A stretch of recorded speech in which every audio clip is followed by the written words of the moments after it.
En el nombre del Padre, y del Hijo, y del Espíritu Santo. Amén. Vamos a pedir al Espíritu Santo su iluminación en estos momentos, para que esta charla nos sirva para abrir más nuestro corazón al amor y a la sabiduría del Señor. Para ello vamos a llamar a la Virgen también en este momento. Dios te salve María, llena eres de gracia, el Señor es contigo. Bendita tú eres entre todas las mujeres, y bendito es el fruto de tu vientre Jesús. Santa María, Madre de Dios, ruega por nosotros pecadores, ahora en la hora de nuestra muerte. Amén. Bueno, hoy vamos a hablar de un tema que quiero arrancar este año con una visión positiva. Sí, porque siempre me dicen, padre, es que usted regaña mucho. Yo no regaño, soy apasionado, eso es todo. Pero la charla de hoy la vamos a llamar el silencio de la sabiduría o la sabiduría del silencio. Entonces, hoy quiero hablar, ¿qué es la sabiduría? Es un don divino, conocimiento sobrenatural y práctico que viene de Dios. No solo es una acumulación intelectual, sino la capacidad de actuar rectamente, honrar a Dios y vivir según sus designios. Siendo Cristo la sabiduría encarnada y el temor de Dios, visto como respeto y obediencia, el principio para obtenerla, capacitando al creyente para enfrentar pruebas de fe y justicia por encima y más allá de la inteligencia del mundo. Las definiciones que tiene el Antiguo Testamento de la sabiduría dice que es de origen divino, es un atributo de Dios, un don que se pide y se recibe única y exclusivamente de Dios y se personifica como una entidad divina, según nos dice el libro de los Proverbios. La sabiduría no es solo conocimiento, va más allá de la ciencia humana. Es saber ordenar el conocimiento hacia el fin último, que es Dios. El temor de Yahvé es el inicio de la sabiduría. Proverbios 1:7. Es la habilidad para vivir rectamente y actuar con justicia e integridad y tomar decisiones correctas en la vida, recompensando la rectitud y viviendo según la divina voluntad. En el Nuevo Testamento, Mateo 11:19 nos dice que Jesús se presenta como la sabiduría de Dios, manifestándose en sus obras y enseñanzas. Y en Santiago 1, la sabiduría se demuestra en la forma en que enfrentamos las pruebas, permitiendo que Dios nos guíe con paciencia y fe, no con frustración. Para la Iglesia católica, apostólica y romana, la única que Jesús fundó, es un don del Espíritu Santo, es una gracia que ilumina la mente y el corazón para comprender las cosas divinas y actuar en consecuencia, casi siempre distinta de la sabiduría humana. En la encarnación de Cristo, Jesús es la sabiduría personificada. Es al mismo tiempo humildad y fe. Jesús y la Iglesia buscan esta sabiduría a través y únicamente de Él, en la oración y en la contemplación de la vida del Señor. La verdadera sabiduría católica implica humildad, confesión de la propia iniquidad y alabanza y adoración a Dios, como nos lo repite San Bernardo y San León Magno. Es acción y perfección, es la capacidad de usar el conocimiento, la experiencia y la razón para actuar con juicio imparcial, ética y benevolencia, culminando esa acción en la unión con Dios. La sabiduría forma parte integral en la Santísima Trinidad. Denota la unicidad de la esencia divina que fluye del Padre a través del Hijo y del Espíritu Santo. En resumen, la sabiduría es una luz divina para vivir bien. Una relación con Dios que nos capacita para ver las cosas desde su perspectiva y actuar con amor y justicia en el mundo. San José María Escrivá de Balaguer definía entre los dones del Espíritu Santo, diría que hay uno del que tenemos especial necesidad todos los cristianos: el don de la sabiduría, que al hacernos conocer a Dios y gustar de Dios, nos coloca en condiciones de poder juzgar con verdad sobre las situaciones y las cosas que nos ocurren en esta vida. La sabiduría para nosotros no solo se considera como conocimiento de Dios, como hacen los filósofos, sino también en cuanto es directiva de la vida humana. Santo Tomás, en su Suma Teológica, en el volumen 2, dice que la sabiduría no solo se dirige por razones humanas, sino también el comportamiento no solo se dirige por razones humanas, sino también por razones divinas. La penitencia borra el pecado, pero la sabiduría lo evita, nos recuerda San Ambrosio en su famosa Cátedra Áurea. El que tiene la palabra de sabiduría, pero no quiere emplearla en provecho del prójimo, es semejante al que pone el dinero en una bolsa y la tiene siempre cerrada. De ahí que esté escrito: sabiduría y tesoros ocultos, ¿para qué sirven si no los comparto? Este tesoro acude a nosotros porque es necesario guardarlo y difundirlo. Job, el vaso de barro, experimenta exteriormente desgarraduras en sus úlceras. Job, es curioso que este hombre, que fue muy rico, muy pobre, muy sano y muy enfermo, hoy lo leamos dentro de los libros sapienciales por una sola razón: por la perseverancia en la palabra del Señor. Si aceptamos de Dios los bienes, ¿no vamos a aceptar los males? Nos lo recuerda San Gregorio Magno. He aquí dos grandes regalos: la sabiduría y la continencia. Por la sabiduría nos formamos en el conocimiento de Dios. Por la continencia no nos conformamos con las cosas de este mundo. Nos lo recuerda San Agustín. Todos estos conceptos que he traído hoy han sido una recapitulación de Antiguo Testamento, Nuevo Testamento, padres de la Iglesia, los primeros grandes doctores de la Iglesia, San Ambrosio, San Agustín, Santo Tomás de Aquino. Es una recopilación de sabiduría. Pero, ¿para qué me sirve a mí saber qué es la sabiduría si, aunque el Señor me la regale, no la uso? No cometerás adulterio, pero es que esa mujer está. Entonces, ¿para qué me sirve saberlo si yo no voy a cumplir las leyes que el Señor me pide?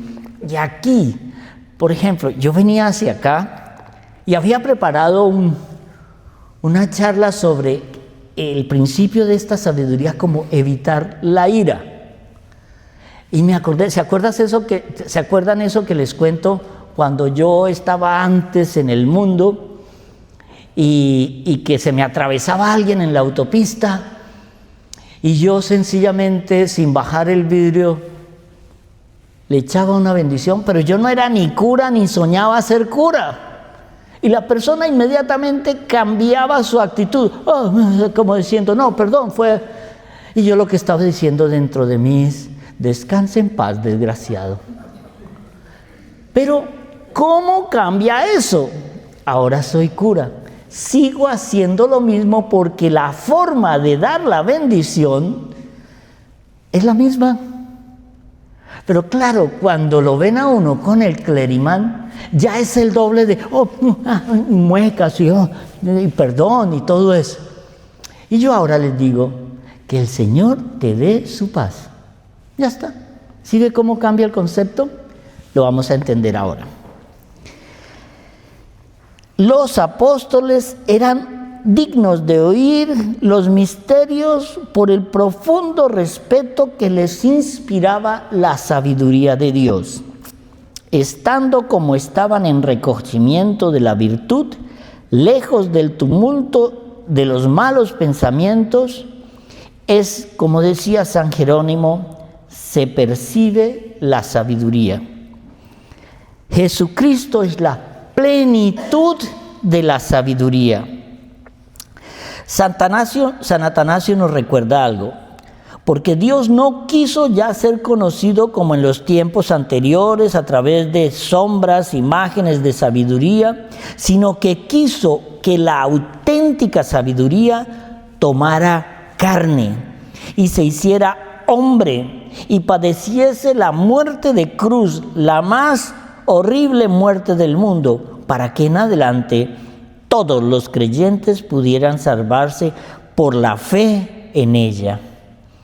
La sabiduría eterna, para acercarse más a los hombres y manifestarse más sensiblemente, ha llegado a hacerse hombre, a convertirse en un niño, a ser pobre y morir en la cruz.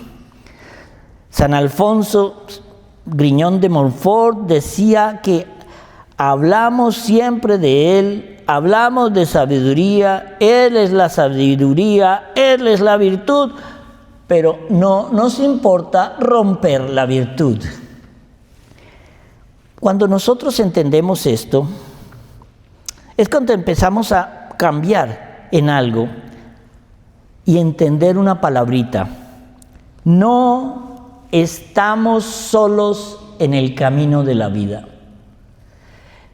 Ustedes no se han dado cuenta que cuando conoce a alguien nuevo, se aparece, y ese nuevo casi no habla, casi todo mundo tiene a pensar que debe ser interesante e inteligente, ¿cierto?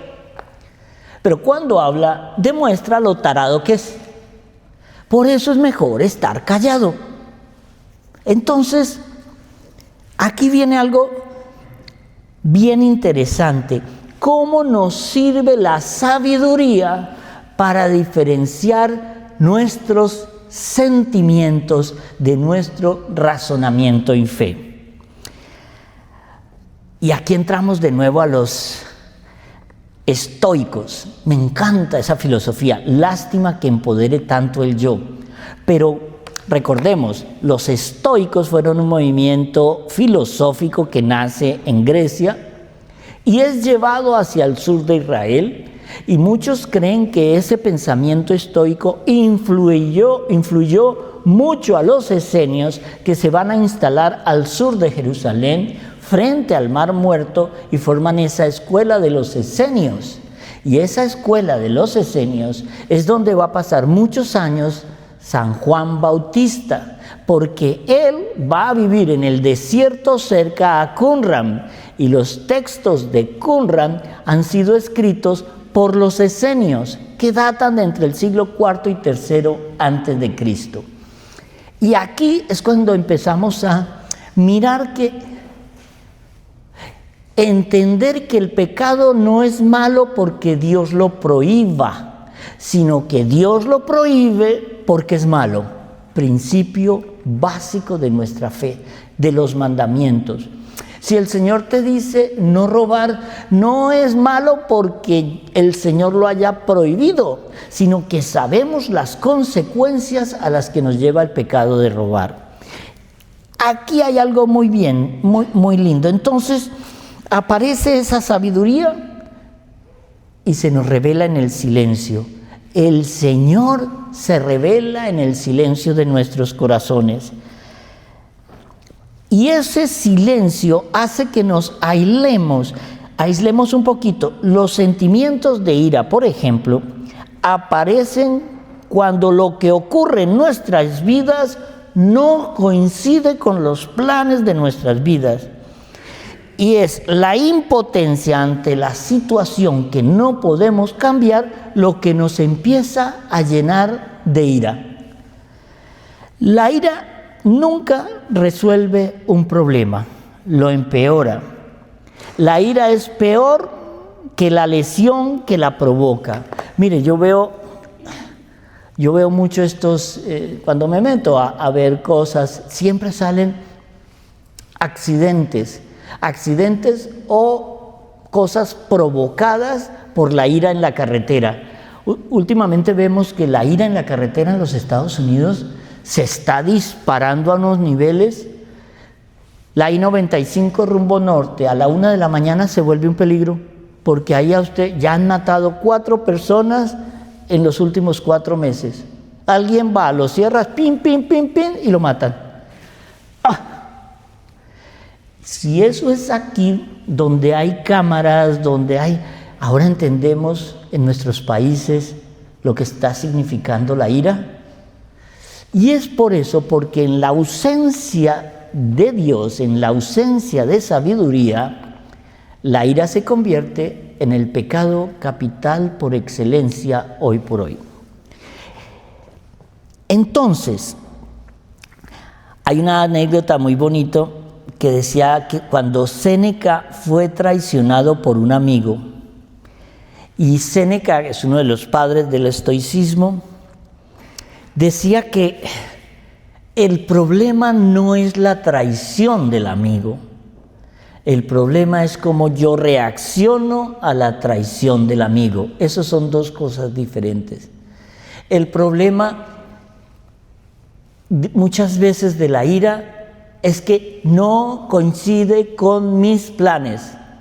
¿Y por qué pongo la ira como una de las principales cosas de la sabiduría, una de las principales antagonistas de la sabiduría?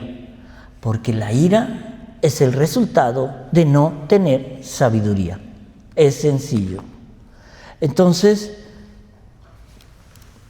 ¿alguna vez, te acuerdan que esto está en todas las redes sobre lo que cuando Einstein tenía como 9 años, el profesor que era ateo le dijo que Dios no existía y él argumentó la no existencia cuando le preguntó ¿qué es la oscuridad? La oscuridad es ausencia de luz.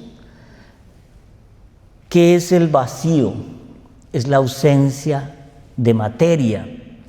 Pero muchas veces la ira, o casi siempre, mejor, quitémosle el casi, siempre, la ira no es sino ausencia de la sabiduría de Dios. Recordemos esto que nos lo decía Santo Tomás de Aquino, por decirlo de alguna manera. La inteligencia de Dios es la sabiduría, forma parte intrínseca de la Trinidad. La sabiduría del hombre es el conocimiento, porque nosotros a través de la vida vamos adquiriendo el conocimiento para llegar a la comprensión sobrenatural de la sabiduría. La inteligencia del demonio es la astucia, porque en la astucia es cómo me aprovecho yo de ti para mi provecho. Esta parte no es una especie de colección mía de estudios, le estoy copiando a mi hermano lo que él nos enseña. Por eso, la ira, al no resolver el problema y empeorarlo, es cuando nosotros vamos a empezar a coger lo que es el libro de la sabiduría y lo que es el libro de Proverbios. Y aquí quiero enfatizar algo que me encantó. ¿Cómo puedo yo resolver mi problema sin enojarme? Por ejemplo, estamos en un trabajo y alguno de los compañeros tiene el sentido de la inteligencia atrofiado desde niño. Entonces, cuando se está enojado con un compañero, el verdadero cristiano no va y habla con los otros compañeros de lo tarado que es este. Pero el 99% de los casos hacemos eso. Hacemos eso porque yo me incluyo. Pero el verdadero cristiano llama a ese y le dice, mira, creo que no es el camino. Pero, ¿qué es lo siguiente que hace el que no tiene sabiduría? No lo llama, pero habla detrás de él y empeora sus defectos. ¿Ustedes quieren dejar de odiar a ese compañero de estudio, trabajo? Muy fácil. No lo odio. ¿Pero cómo? Piense en una virtud que tenga. Una. Marco Aurelio decía cuando lo criticaban y cuando estaba en el poder, decía que no puedo criticar a los que me critican y sobre todo a los que me juzgan, porque ese pobre hombre ha visto quizá el más tonto de mis defectos y no los 100 defectos en mí que sí son graves y garrafales. ¿Sí ve? Normalmente lo que más nos molesta en el otro es el mismo defecto que yo tengo y no quiero reconocer. Pero en el otro me da asco. Esto es un principio de la sabiduría. Si se está enojado, siempre hable, pero siempre identifica el desencadenante. Yo me acuerdo una vez, yo estaba trabajando y había alguien que siempre servía café y derramaba el café encima de las mesas que compartíamos. Y me acuerdo una vez que mi papá me dijo cuando yo era niño, no, fue mi mamá, que a mí se me derramaba un banano. Entonces, porque todo era desastre. Entonces me acordé de cuando yo era niño y esa cosa me quedó en mi cabeza. Y este hombre siempre derramaba ese café y nos ponía a todos a correr para que no cayeran los computadores ni nada. La respuesta en aquella época, dentro de mi humilde experiencia y de mi, ¿cómo diría esto? Dentro de mi misericordia, ese día yo le dije, ¿tú eres tonto o te haces? Misericordia. Hoy yo no paro de orar por él. ¿Por qué? Porque yo no sé el daño que yo le pude causar. A lo mejor, y en el peor de los casos, si era tonto y le hice daño. Y si no lo era, lo hice sentir como un tonto. Y eso hoy por hoy, después de todo esto, me duele. Él no sabe, pero yo oro mucho por ese muchacho, pero mucho. Y eso es lo que tenemos que hacer, recordar a quién hemos herido y orar por ese que hemos herido. Eso es un principio de la sabiduría. Encontrar paz dentro de nosotros es una manera de superar de alguna manera nuestra propia justicia. Recordemos que el Señor nos dice cuando estamos en la consagración, la paz os dejo, mi paz os doy. Porque la paz de Dios no es la paz romana de aquella época, en el cual hay paz si tú haces lo que a mí me da la gana, pero si no lo haces, entonces atente a las consecuencias. Pero la paz de Dios, la paz que Él te da, es una paz que nace del interior nuestro. Acordémonos de esto siempre. La inteligencia no se demuestra en un momento determinado por la ira con la que yo respondo, sino con la sabiduría y el silencio con el cual yo respondo. Controlar las emociones y ver todo objetivamente. Nunca reacciones con ira a un insulto, porque si tú respondes con otro insulto, Él te metió en su campo de batalla. Él empezó a controlar tus sentimientos. La mejor reacción es el silencio. Eso es sabiduría. Ojo a los rumores falsos o chismes, porque muchas veces vemos el silencio de la sabiduría como debilidad. Y aquí me acuerdo cuando llevan al Señor ante el rey Herodes. Y el soldado le da un puñetazo, que es el puñetazo que le rompe la nariz. El Señor era Dios. Con un deseo podía haberlo desintegrado ahí mismo. Pero ¿cómo le responde? No le responde con ira. Solo le dice, si te he dicho algo malo o he hecho algo malo, dime qué fue. Pero si no te he hecho daño ni te he dicho nada malo, ¿por qué me pegas? Y era Dios. ¿Por qué me pegas? ¿Cuál es la respuesta de él ante Herodes cuando Herodes le dice, ¿por qué no me haces un milagrito? Hazme un milagrito y yo creo. Nosotros lo vemos en la cara de Herodes, pero ¿cuántos de nosotros, no voy a decir cuántos, solamente afirmo, todos le hemos pedido al Señor, muéstrame un milagro y yo creo? Muéstrame, hay muchos que van a las apariciones para ver la Virgen y yo creeré. Somos exactamente igual a Herodes. ¿Cómo le respondió el Señor? Silencio, no le respondió. Eso produce más rabia muchas veces, pero es que hay peleas en la apología de nuestra iglesia que no se dan.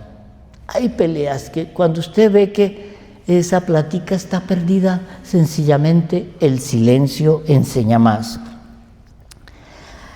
Cuando tengamos gente que habla mal de nosotros, sobre todo cuando uno está expuesto a las páginas sociales, siempre habrá una mujer fanática que va a criticarte porque el botón no estaba hasta aquí, sino hasta aquí, y estás al lado de un cura y lo vas a pervertir. Por favor. Ay, el otro día, no sé a cuál de ustedes le pasó, una señora escandalizada porque la chica que estaba al lado tenía la boca pintada con colorete. Eso es puro fariseísmo, escrupulosidad llevado al máximo. Yo no estoy criticando a esa señora. Estoy orando por ella. Cuando te critican injustamente, ¿cómo responde la sabiduría?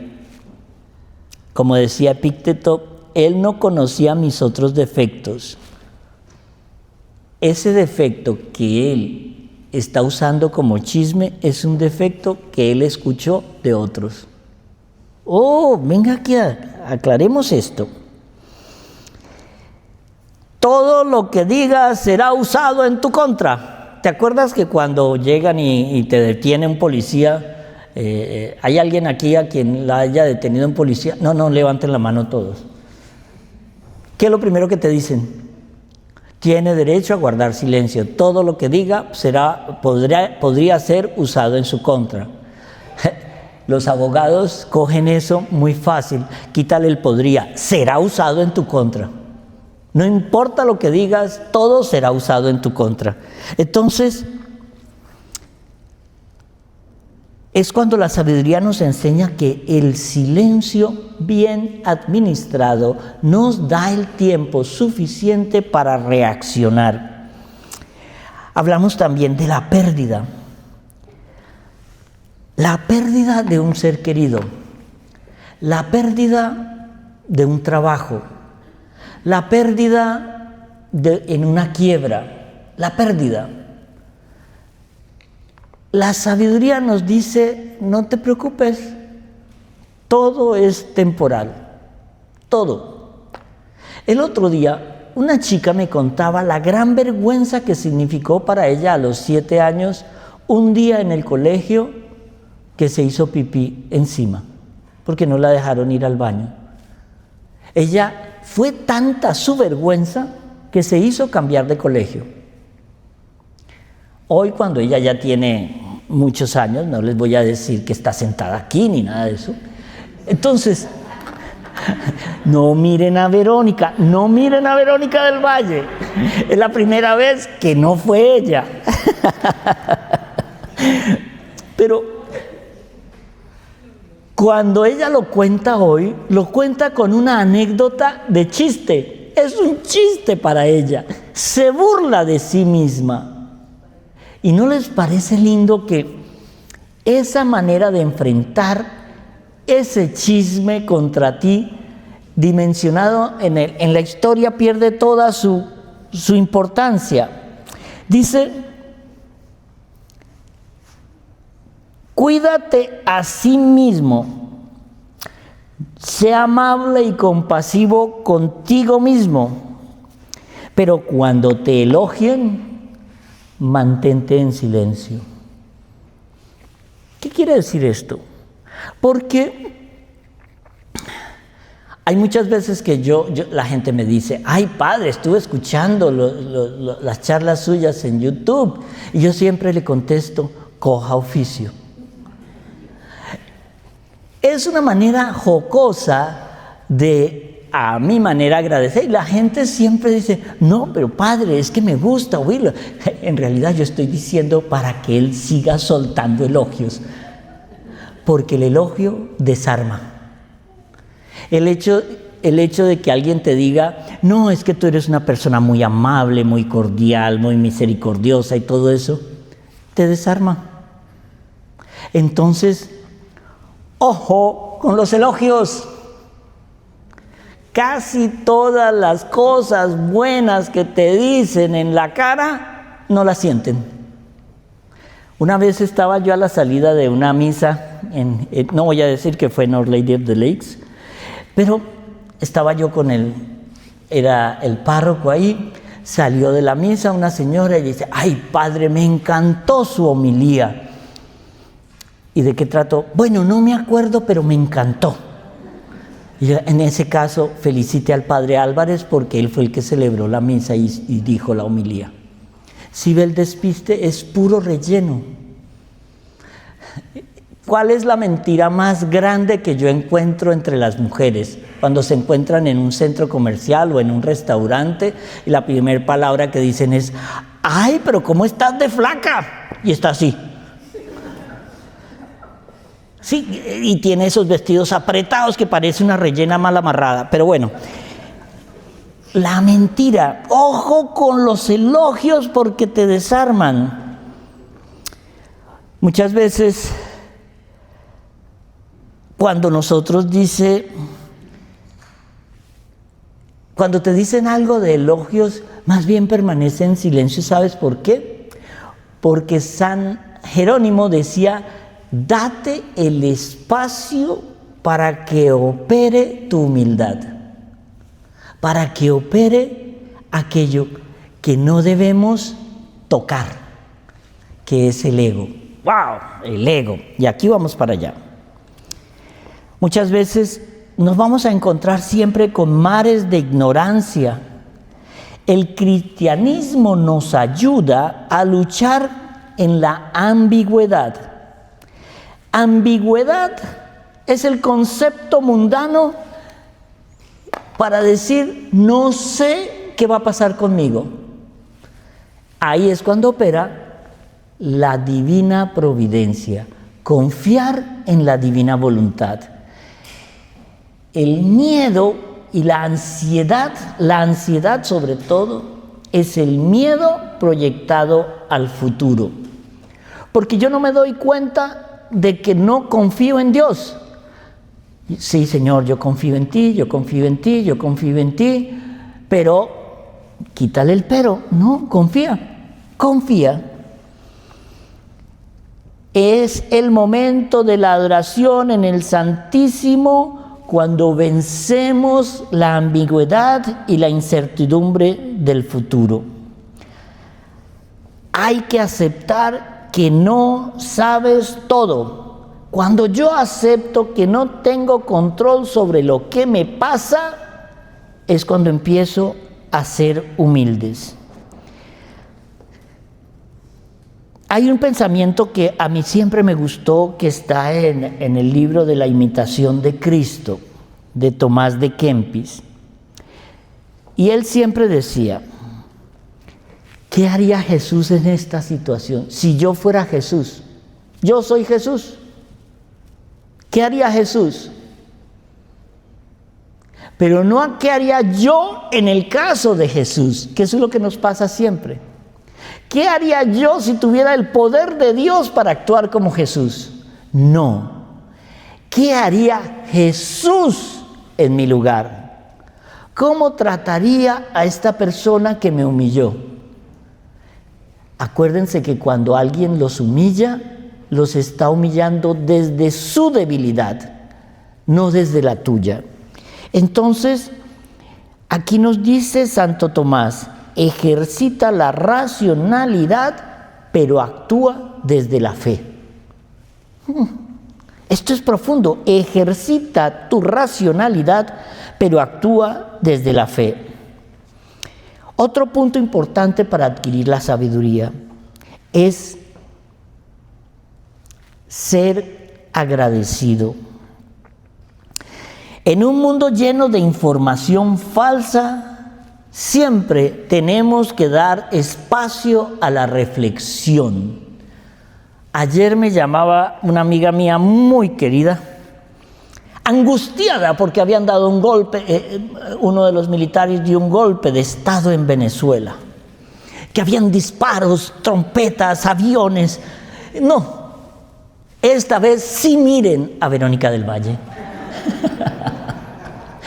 Yo le dije, mira Verónica, tienes que tener cuidado, tienes que mirar las fuentes.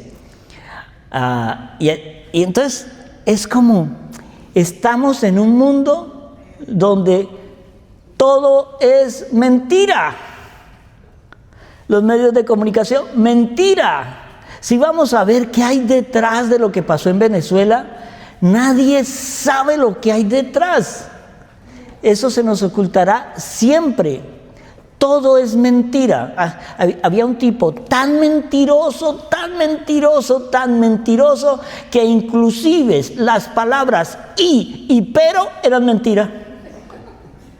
Entonces, eso es el principio de la sabiduría. Y aquí hay una cosa de que tenemos que siempre parar los rumores. ¿Por qué? Porque se nos enseñó, si lo que alguien me contó de una tercera persona, yo lo repito, ¿es verdad lo que me dijo esa persona de otra tercera persona? Entonces no es necesario divulgarlo. Yo tengo certeza de que eso que me escuché es verdad. Entonces, si hay un mínimo de duda, ¿para qué decirlo? ¿En qué beneficia a esa persona lo que yo voy a decir de esa persona? ¿En qué me beneficia a mí el chisme de esa persona?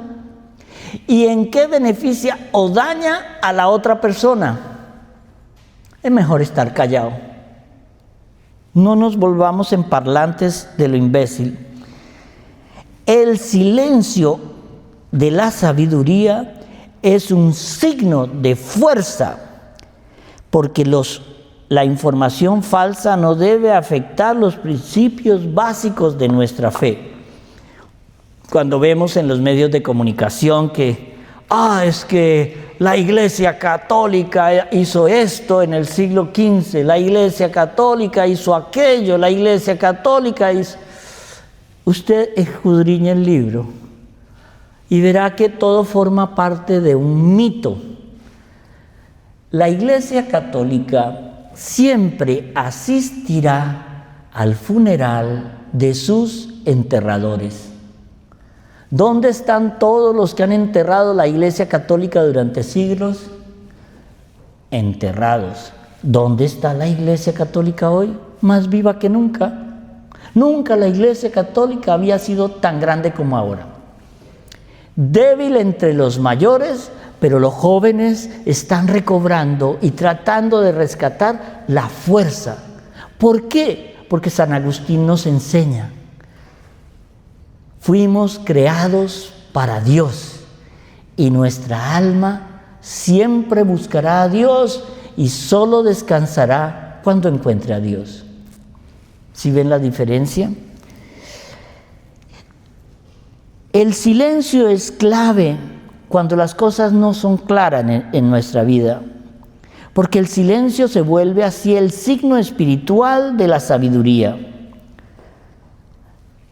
Cuando nosotros estallamos, decimos siempre lo que nos dice el sentimiento, no lo que nos dice la razón. Entonces, la pregunta es, ¿la sabiduría nos sirve para qué? Miren esto tan bonito que no es una conclusión mía, pero sí es una conclusión del Papa Benedicto XVI. Cuando permitimos que lo externo afecte nuestro interior, somos débiles. Pero cuando podemos actuar desde el interior para ver cómo respondemos razonablemente, entonces somos fuertes. Porque tu paz ya no depende sino de escuchar en el silencio de la sabiduría del Señor. Ahí actúa tu paz. Las demás acciones son respuestas naturales. No esperes nunca que alguien responda con el conocimiento que tú tienes de Dios, porque a lo mejor esa persona no ha tenido tus oportunidades de aprender la palabra del Señor. Tú tienes que esperar, mire, no me voy a adelantar, me voy a controlar. El enojo nace cuando queremos que el mundo funcione a nuestra manera, pero la serenidad aparece cuando entendemos que eso nunca va a suceder. La verdadera fuerza de la sabiduría no está en que podamos llegar a controlar las acciones de los otros, no, sino que cuando aceptamos que debemos trabajar para entender las debilidades del otro. Ahí es cuando nos preguntamos, ¿quién manda en mi vida? ¿Mi temperamento o actúa el Señor a través de la sabiduría? Si yo respondo con ira, ahí no está el Señor. Ahí no está el Señor. Cuando la gente me dice, pero el Señor latigó a los mercaderes en el templo, pero no fue con ira. Fue con justicia. Él estaba pidiendo justicia. No es ira. Recordemos que Jesús nunca pecó ni cuando estaba de mal genio. Pero quien manda en mi vida es lo que yo tengo que ir cambiando. Ahí está la metanoia. La metanoia es yo cambio de pensamiento para cambiar de actitud, para cambiar lo que Dios quiere que cambie en mí. Un guerrero tiene éxito no cuando se desespera como loco, no, sino cuando razona cuál es la mejor manera de atacar y cuál es la debilidad del otro. Esto es bien interesante, porque aquí vamos a empezar a redondear para concluir esto sobre la sabiduría. una de las cosas que nos enseña la sabiduría, y lo vemos mucho en el libro de Eclesiastés, cuando habla de vanidad de vanidades, todo es vanidad, dice: reduce las expectativas que tú tienes sobre los demás. ¿Qué es lo que frustra más a un padre? Que su hijo no estudie, que su hijo vaya perdiendo todas las materias, que él se está matando pagando un colegio para que su hijo estudie, pero su hijo no estudia. ¿A que eso es frustrante, no? Entonces, no formen expectativas. Y aquí lo vamos a hacer con una fórmula sencilla. Dice: cuando te levantes en la mañana, di a ti mismo, dítelo: hoy debo enfrentarme a la arrogancia, a la ingratitud, a la deslealtad, a la envidia y a la falta de razón. Eso era lo que decía Marco Aurelio. Pero la vida te sorprende. Cuando esperas lo peor, el Señor te regala lo mejor. Pero cuando esperas lo mejor, el diablo te regala lo peor. Entonces, si esperas menos de los demás, sufres menos. Si alguien es injusto contigo, no pierdas la calma. Lo que tienes que controlar son tus pensamientos para reaccionar con eso. He ahí la sabiduría de nuestro Señor Jesucristo. ¿Qué haría Jesús en mi caso? Y quitémonos el pensamiento: ¿qué haría yo con el poder de Jesús desde mi perspectiva? No, es ¿qué haría Jesús en mi caso? La roca no se altera ante la tormenta y seguirá allí por miles de años, porque la roca nos enseña que no tiene que responder. La palmera por eso muere y nace, muere y nace, muere y nace, porque la palmera se doblega ante el viento más chiquito. ¿Ustedes no han visto esas palmeras que después de un huracán quedan así? Por eso. Pero la roca está ahí, eso es todo. Y la roca, cuando el hombre deje de hablar de Dios, las piedras hablarán de mí, dice el Señor. Y está en la Biblia. Observa tus emociones. Tú no eres lo que tú sientes. Eres el que observa lo que sientes, el que medita al actuar. Porque apréndete esto: los problemas y las dificultades están en nuestra vida para fortalecernos. Por eso dice que el Señor que nos quiere en el fuego como el oro, para purificarnos. La emoción pierde fuerza cuando se expone a la luz de la sabiduría de Dios. Visualiza siempre el problema en la dimensión del tiempo. La prueba de tu carácter está en los momentos difíciles de tu vida, no en el momento del confort.